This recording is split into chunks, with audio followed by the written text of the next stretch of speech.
Voilà, bonsoir chez vous, mesdames et messieurs. Encore une fois de plus, merci de la confiance que vous accordez à cette émission Radio Lokole Masolo sur votre chaîne Radio Lokole TV.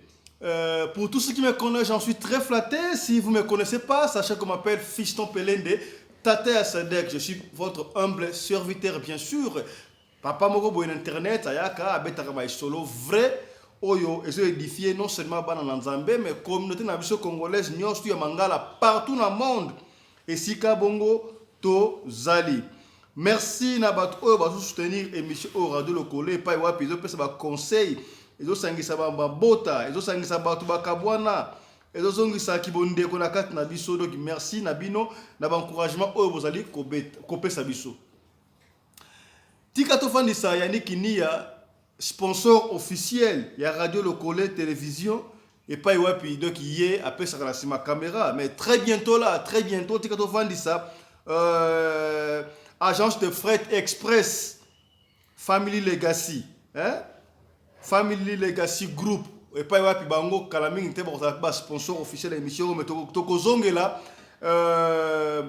Tolobela agence de fret express, Family Legacy Group. Na suka émission na biso bokomo na musani basala ba activité ni basala repi et si kan no kotinda mbongo na facile et surtout na décembre botebi ke ba agence belé so kotielo na décembre na novembre ba kozonga na février mais bango ndengo ate nous allons revenir na agence de fret express Family Legacy Group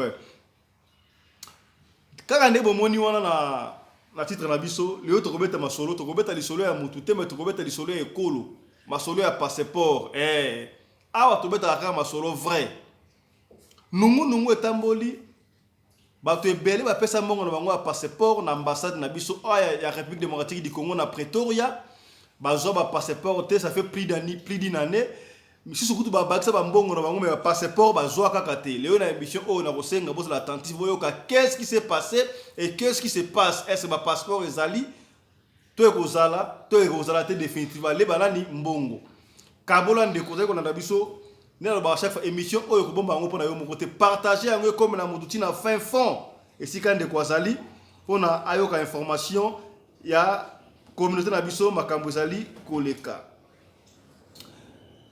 ndena no bagine bandeli biso yaka na ba pièce contre pièce ya solo makambo ya passeport na mboka na biso zo pesa nungu diaspora en tout cas passeport eza mobulu to yebeke bandeko mingi na mikili ya Europe ya Amérique bakanga bongo na Kinshasa ata na Afrique du Sud bakanga na Kinshasa na Afrique mususu ba diaspora bakanga na Kinshasa pona kosala ba passeport ba séjour na bango la banda isili ça pose problème mais grand merci to féliciter quand même ba diaspora sud-africain o basali ba effort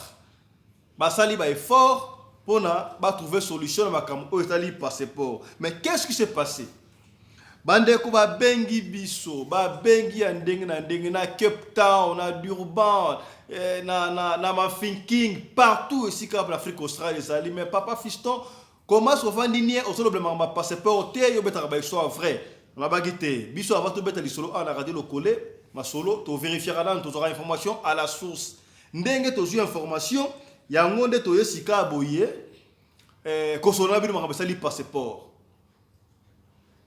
Alors, ndenge to yebi biso y a un moment bandeko o bazali banda na Cape Town na Durban na Port Elizabeth motozu exemple moko o to na ba preuve tangible bandeko ya Durban pardon bandeko ya Cape Town ba koma ki na difficulté car après ko ya ko sala passeport il faut afuta ticket belé alungwe Cape Town aye Jobour à Cape Pretoria et bala ko coûter bango. Alors moi arrangement salama kina batu ambassade pour ambassade ezali pays na biso na kati ya pays mususu ambassade et délégat qui bandeko mususu to quelques représentants ambassade bakenda ki bongo na Cape Town pour na makambo etali bongo passeport bandeko bakenda ki na Cape Town ça fait une année passeport en principe na Pretoria na ambassade passeport bandeko somo na 4040 rand 4040 rand mais bandeko wana na o bakendaki na Cape Town ndeko na so Cape Town boyebi yango tali vérité passeport basombaki yango na 5040 oyo esalaki à peu près 470 dollars. Alors bandeko bapesa ba 470 dollars na bango, ça fait une année bamona ba passeport te. Qu'est-ce qui s'est passé réellement? Pourquoi ba passeport na bango ba mona yango ça fait une année?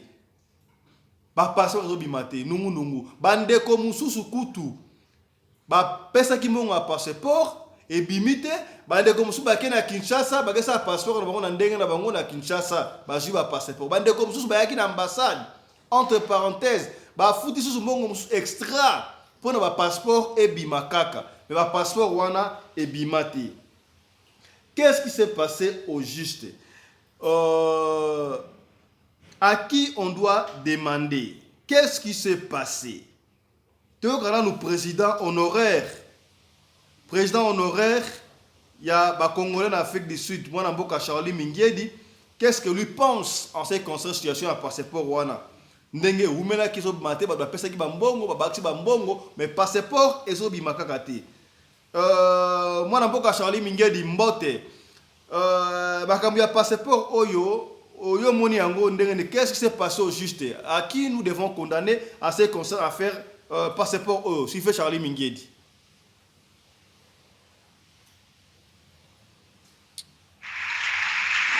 Tata Sadek mbote na yo donc na sepeli ko yanola yo na mituna uti kotuna ngai o etali makambo ya passeport.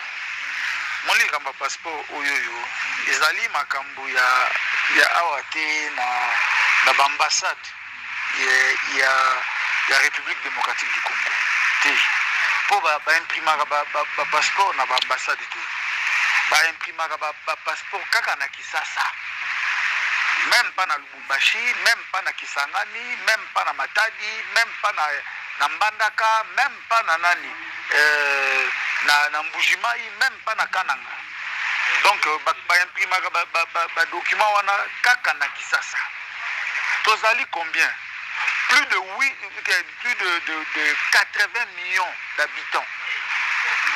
Donc ce bato baza na besoin ya kosala passeport kaka moko usine moko na Kisasa oya ba Belge wana oya créé déjà ba problème Semlex. Semlex. Il fallait corrompre contrat na société wana mais bon mafia wana ezo continuer na ngokaka. Donc on peut pas blâmer batu oyo basala na ambassade parce que batu ambassade bazana bongo ba imprimaka ba document. Mais bon, il y a eu un problème au niveau, il y a Kosala, Bamasolo Ango, Bamisu Toyoki, Bafutaki Bango, 2 fois en ambassade, mais le ministre Azongeli a lobby était Batu, Bafutaki 2 fois, Bazong c'est le Bango na Bango, en ambassade. Et puis, a insisté à Golobaka que, donc, passeport en Zali, $100, donc 99 dollars. Donc makambo wana eza na niveau ya ambassade te, eza na niveau ya Kinshasa. Voilà. Wana ezalaki bongo mwana mboka Charlie Mingiedi notable ya Madimba ozali bongo ex-président ya communauté congolaise awa en Afrique du Sud. Il a brièvement expliqué que Yayi bandeko mususu, d'abord il faut pas blâmer l'ambassade parce que l'ambassade, ça la personne ambassade, ça la capture, imprimer un passeport na Kinshasa. Il faut pas blâmer l'ambassade parce que bangonde baza responsable en côté mais kaka na cadre wana ambassade ne robi awa a délégué équipe moko na Cape Town pona let tout en anglais let's collecter mbongo ya passeport ko faciliter bandeko ya Cape Town au lieu ba na Pretoria ba zo kamamo ba récolter mbongo ba pesa mbongo ya passeport et puis so passeport ebimi ba moyen ba ko retirer passeport bango oye plutôt malamo ko retirer passeport que oye ba capturer ozongi oya susu pona ko retirer passeport et banda ko coûter bango et ça na makindengo wana bande kwa pesa kimbongo to lobe ba pesa bambongo na bango musu ba baxi extra mbongo mais ba suka passeport te likam oyo mwana mboka Charlie Mingiedi lobi to kozongela yango o décision au ministre azui to kozongela yango un peu plus tard mais tango bandeko bamoni ke passeport ezopesa mater, ça fait 6 mois, une année et demie, basali délégation ya ba diaspora sud-africaine bakende kota na Kinshasa. Qu'est-ce qui se passe? Est-ce que bambongo na bango bafuta bambongo passeport? Est-ce que le gouvernement central eza saisi na makamwa ke bandeko baimboka bazali na diaspora na Afrique du Sud awa bapesa bambongo ya passeport, mais bazo ba passeport te? Alors, parmi délégation ekendaki toyi na mwana mboka otobengaka bongo Mike Alomba, ngana bengaka Barabas pona mandefo le gars ebele. Ye azali bongo président ya regroupement de la diaspora congolaise en Afrique du Sud, Mike Alomba.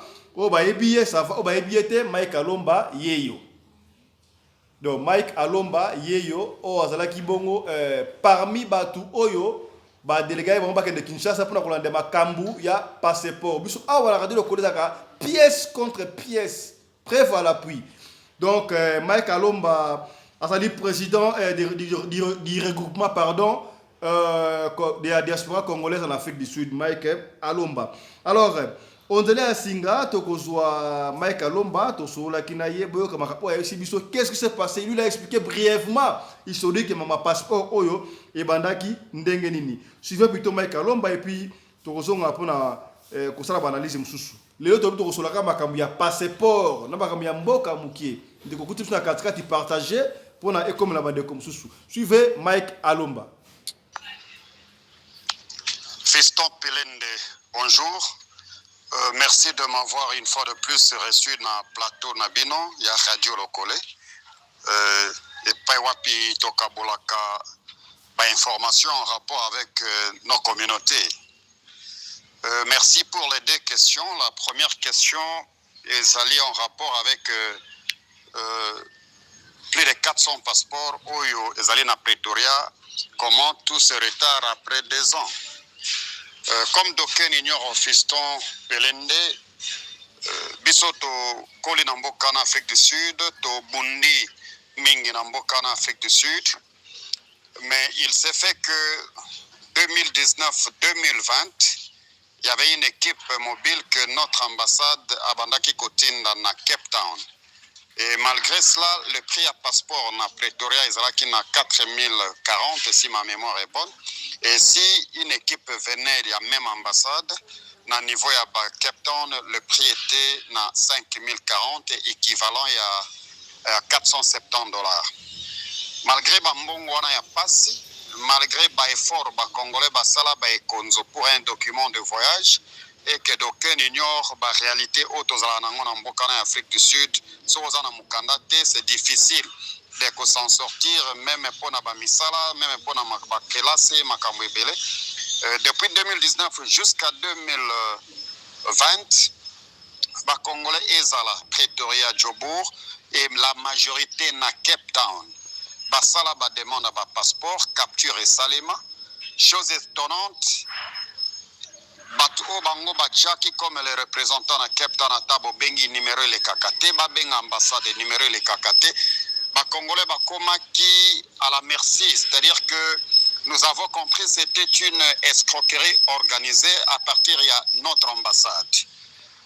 Après changement de pouvoir, arrivé à Fachi au pouvoir, et permettant qu'il quitte sur le terrain à niveau à Kinshasa, et pas à Pinazali Kolobela Nayo, comme les Congolais Tindaki Bisso au nom du regroupement de la diaspora congolaise en Afrique du Sud, pour ces dossiers, nous n'avons pas fermé nos oreilles. Nous avons été dans le bureau, il y a le ministère des Affaires étrangères, c'est-à-dire le ministère des tutelles, pour exposer le problème. Tobeta Kimbela na niveau de l'Afrique du Sud, tous les contentieux, Batindela Kibiso, preuve de paiement na bango. Et ça là qui une histoire il y a 62 pages, plus de 400 personnes. Nous avons amené ces preuves au niveau de l'autorité compétente pour leur faire voir que non, les Congolais souffrent, basi bafutaki, et qu'est-ce qui fait que 2 ans plus tard, Bazoko Kakozwa Mikanda na bangote. Et nous avons dit à l'autorité compétente, c'est-à-dire le ministère des Affaires étrangères, que l'ambassade est une représentation légale Yamboka à l'étranger. Soki l'ambassadeur Mpoko avec son équipe 2 ans plus tard bazambongo na ya ba congolais et que mbongo ekoma na compte ya l'état, ce n'est pas le problème des Congolais. Si un ambassadeur a escroqué les Congolais, nous concluons que c'est le gouvernement qui est inculpé indirectement. Et pour la proximité de ce nouveau gouvernement, ils ont dû correspondre à besoin des Congolais. C'est-à-dire qu'ils étaient en possession de tous les serveurs et ambassades. Ils ont imprimé tout le passeport. Bien que Mbongo Kota na trésor public. Mais comme Ezali Kamboya Mbokana Batunae et le slogan de ce gouvernement, le peuple d'abord, imprima tous les passeports. Vous avez vu le vice-premier ministre puis ministre des Affaires étrangères, Neko Lutundola, Christophe Lutundola, il en a montré à la télévision et puis il en a même tweeté. Chose promise et chose qui a été faite au moment où nous vous parlons depuis le jeudi de la semaine passée. 413 passeports ezali na Pretoria. Congolais bengi bazozo ba passeport na bango. Nous profitons de cette opportunité pour remercier le gouvernement qui a fait preuve de la maturité et puis qui a rendu les Congolais à leur devoir le plus légitime. Pour la demande où ils allaient, pour na besoin de passeport. Comme nous, c'est-à-dire nous, la diaspora congolaise de l'Afrique du Sud, nous n'avons plus confiance dans la représentation diplomatique de Nabiso à niveau de Pretoria. Nous sommes en train de mener des démarches auprès du ministère des Affaires étrangères pour nous donner une équipe mobile. Où il faut servir les Congolais de Pretoria qui n'ont à niveau de Cape Town. Au moment où nous vous parlons, au moment où vous nous appelez pour acquérir de ces informations, nous avons au moins 827 Congolais qui vont s'inscrire. Et cela nous a permis de même donner auprès du ministère des Affaires étrangères pour leur faire voir le besoin imminent. Il y a des Congolais au niveau de la diaspora de l'Afrique du Sud. Et nous espérons que le gouvernement a correspondre à notre besoin. Et le message du vice-premier ministre et puis ministre des Affaires étrangères, après la livraison, il a promis la reprise incessamment, la capture au niveau de Pretoria et à Cape Town.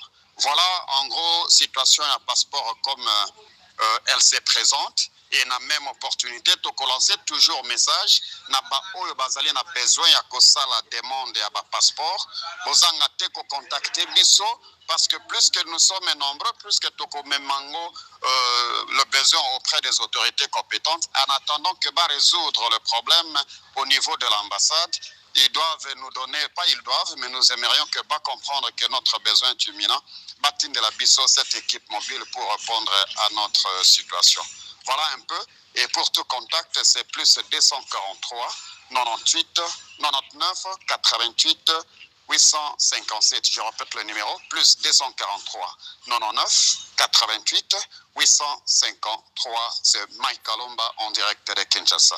Merci Radio Lokole. Merci à toi, Fiston Pelende. Voilà.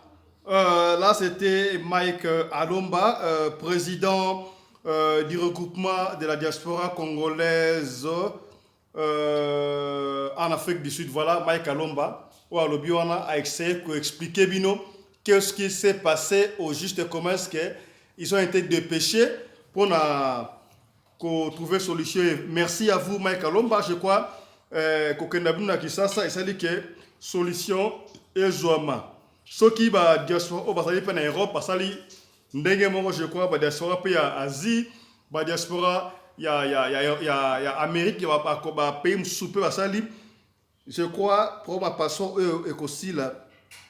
Il y a eu des anomalies là, on peut pas revenir là-dessus côté ambassade, ba négocier ba futambongo, ba zo passeport te ba futambongo, 2 fois ça passeport te. Alors on va y revenir pour confirmer information de comment Kalomba lobby. Bandeko banda na radio surtout là ba image bo mona te mais beaucoup na YouTube na biso je crois beaucoup mona mamtolo ba oyo natanga circuler rapidement RDC Affaires étrangères Christopher Lutundula met à la disposition des Congolais d'Afrique du Sud 413 passeports imprimés. Les vice-premiers ministres, on ne va pas tout lire, hein.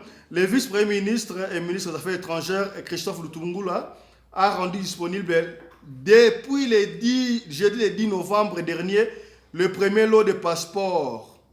Le premier lot de 400 passeports pour les Congolais d'Afrique du Sud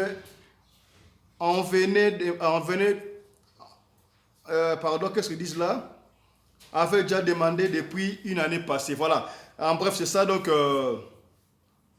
depuis jeudi passé déjà, le 10 novembre, vice-premier ministre, ministre des Affaires étrangères, Christophe Lutundula, avait déjà signé avec la disponibilité. Il y a Congolais Afrique du Sud, diaspora congolaise en Afrique du Sud, 113 passeports. Oh, ils ont déjà en Afrique du Sud l'ambassade. Donc, nous connaissons tout appelé déjà passeport naïe. Ça fait une année et demie passée, 2 ans passés. Les cas d'ambassade ont retiré passeport naïe. Vous voyez que l'image, il y avait 100 quelques passeports. Oh, c'est un kala, bande coupé ça te mais benga ko zwango oh azoki safa. Oh bazaki na lo ante mais sika bo lo ya 413 passeports ayé officiellement pour les ambassades. Là, ça va prévenir au passeport. Mais il y a aussi un point à souligner. Bande ko belo ba pesa kimbongo extra. Au foot il y a un passeport. Ok, bah fouti sur ce bon passeport le sous déco. Ce qui au foot un bon passeport 2 fois, j'insiste. Ce qui au foot un bon passeport 2 fois, il y a quand ba preuve les can ambassade ba kozongi c'est là un bon na passeport moko. Tout ce qui au pousse un bon plus, ba kozongi c'est là extra man au taki bosoana extra ba kozongi c'est là. Message de Zoloba et où tu peux un ministre, mais aussi, vous voyez a radio le coller, tu as une preuve tangible, to solo li na ba personnalité, ba bouche autorisée ambassade, ba confirmer en ndeko. Ce qui a vu que pesa mbongo na ambassade, ya passeport 2 fois, ya kana ba preuve, les cas d'ambassade, ba kozong c'est le mbongo na yo wana. Ce qui a pesa mbongo, au-delà, il y a prix normal, il y a passeport, les cas d'ambassade, il y a kana ba preuve, ba kozong c'est le mbongo na yo wana. Parce que le gouvernement oyo to na pouvoir oyo ya fachi, c'est le peuple d'abord. Les peuples d'abord, il faut ça niveau du côté maintenant niveau assez dans tous les niveaux, les peuples d'abord. Merci pour la collaboration avec l'ambassade, parce que moi ma polele, ba les compétitions information claire pour le kubombe yate. Ndeko sai ko na biso sikoyo, que ça soit na audio, na radio, na YouTube, na télévision, doit insister kabola message oyo, kabola information, partager mission. Yebisa ndeko de bouche à l'oreille pardon. C'est là émission tout les link oyo atala pour insister au pesa mbongo ya passeport 2 fois to au pesa mbongo extra prix à passeport et yebanaki ce qui au pesa koleka leka na ambassade pesa prévoana ba kozong c'est là mbongo na yo na zo ko insister ndeko pour ba c'est là mbongo na yo au pesa il faut dans la preuve.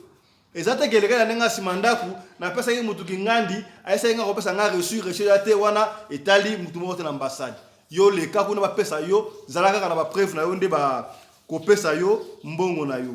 Voilà. En ce qui concerne makambi ya passeport l'opinion tous les messages est passé. Les messages est passé, ça a été clair. Bino wa to benga biso pona message oyo makambi ya solo ambassade to beti solo ya passeport ya ngwana to expliquer clairement yangoana. Donc ba oyo nanu ba imprimer passeport te ba bi très bientôt déjà ba capture et kobanda. Mais déjà nombre à 800 personnes déjà ba sinagi pétition pour ba pousser ministère des Affaires étrangères ba zonga la capture rapidement. Merci na agence de fret, agence de fret express Family Legacy Group. Bango baza basé na Johannesburg. Esa gibino mikolo ko mbinga binga to tinda bambongo msubambongo ozwate. Opesi otindi mbongo na Congo po ozwa ekomi problème. Osamwa transfert po ozwa ko otindi kolina yo ozwa temps pe koma et osala ba 2 mois 3 mois. Mais bande ko na biso ya Family Legacy Group. Bango soko tchelo un coup une flamme. Alors, pour avoir beaucoup plus de précision, na Johannesburg Solingi otinda osala fret rapidement lelo le komi kaka to lelo lobi ekomi batinda ba fret na bango ezali Kinshasa, Johannesburg. Okoza apende kwa na Congo atindeli yo eloko ye po mingi ezalaka ono ezokendaka na Congo yaka te me bango euta pe Congo eyaka promesati. Olingi potinde eloko na yo to transfert à partir à Johannesburg et que le Lubumbashi et Rokende. Donc Johannesburg, Lubumbashi et Rokende. Soko lingi obenga contact ou ça une charge à partir de Lubumbashi. Obenga Ndeko Vincent, oui, papa Vincent à ça Lubumbashi, secrétaire général Ezali Stéphane. Voilà. La Kinshasa, tout ça Ndeko justifié. Et puis tout ça na papa Denis. Voilà, pour avoir beaucoup plus de précision pour ça en Afrique du Sud, pour benga mama Mimi. Mama Mimi benga na plus 27 64 30 46 424. Voilà okozwa mami. Mama Mimi pardon, je répète, mama Mimi responsable et agence Oyo et ça la rapidité. Agence de fret express, Family Legacy Group. Benga Mama Mimi, na numéro Oyo, plus 27 64 30 46 424. Okozwa Mama Mimi, directement à expliquer la modalité. Nous allons commencer à revenir dans l'agence Wana, l'agence Oyo, parce que on est si kaboye, signé partenariat. Après, il y a Nekinia, Rombox. Les dragons de la monnaie congolaise, aussi sous agence Oyo. Voilà, agence de fret express, Family Legacy Group, bangonde la sponsor, deuxième sponsor après Yannick Kinia. Pour la gosuki ça, vous avez une information Oyo, on reviendra sur ça prochainement parce que tu vas mettre en boca lelo. Sauf imprévu, sauf les prévus, sauf imprévu, sauf changement. Donc, la Cour de cassation annonce dans 48 heures la liberté provisoire. Il y a mon amboka Vital Kamerhe. Donc, UNC Boulela qui mingi Vital Kamerhe innocent, même président Obama innocent. Donc, déjà Cour de cassation qui se prononce à 48 heures, ceux qui me représentent la liberté provisoire, to adindi nakati. Voilà. Nous allons terminer rapidement dans Makambu Oyetali à faire le Bukangalozo et à moi Mboka, Premier ministre honoraire Matata Mponyo. Qu'est-ce qui s'est passé? Makamba Kongo Oyo ya mo ermona ngako sola ngote. IGF Asalaki Musala a bien corruption. Batindi dossier. Il y a Premier ministre honoraire Matata Mponyo et que la Cour de cassation. Tant que la Cour de cassation dans la Cour de cassation, Makambu est le Premier ministre. Puisque la compétence, il y a Premier ministre. Voilà Cour de cassation. Alors, il faut voter dans la Cour constitutionnelle. Parce que Cour constitutionnelle, pardon, il y a la capacité à Premier ministre et président. Bazu dossier à Bukanga Lonzo et à Premier ministre honoré Matata Mponyo, il y a la Cour constitutionnelle.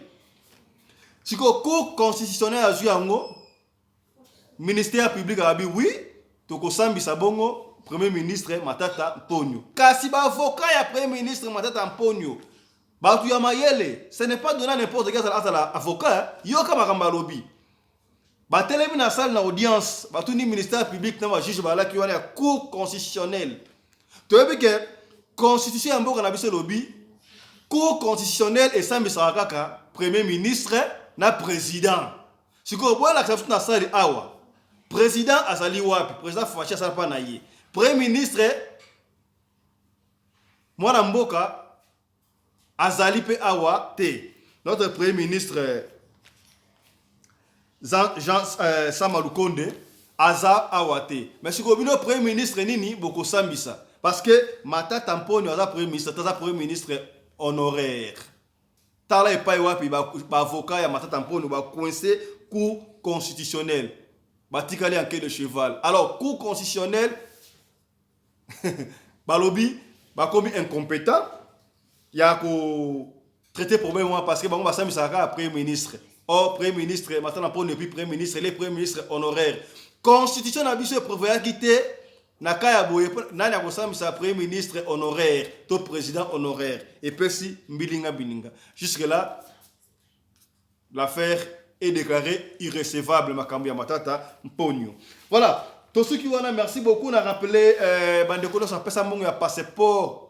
Ba passeport et bimina ambassade les kana ambassade au passeport na yo. Ceux qui ont pesa extrêmement mbongo écolo ya kana preuve tangible na ambassade ba kozong c'est la yo mbongo na yo. Merci à Mamari Naoumbi, la femme à la taille d'une tige spaghetti, qui a été la réalisation de cette émission. Merci à vous tous qui nous avez suivis. Nous allons vous retrouver prochainement avec un autre numéro de l'émission Radio Lokole Masolo sur votre chaîne Radio Lokole TV. Partagez pour message et comme la bandeko. Et n'oubliez pas de vous abonner sur notre chaîne YouTube Radio Lokole TV. Et quand vous vous abonnez, appuyez sur la cloche de notification pour ne pas rater nos programmes dès que nous postons. Portez-vous bien. Santé de fer à tous. Chap chap et tchara.